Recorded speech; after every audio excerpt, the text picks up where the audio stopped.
Фраза «кадам басты» – это устойчивое сочетание в казахском языке, которое имеет как прямое, так и переносное значение. В буквальном смысле это означает «сделал шаг» или «шагнул».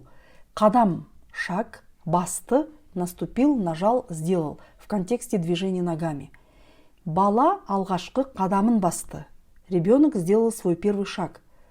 Ол абайлап қадам басты. Он осторожно шагнул. Чаще всего это выражение используется метафорически в значении начать новое дело, вступить в новый этап жизни или предпринять действие. Үлкен өмірге қадам басты. Вступил во взрослую жизнь.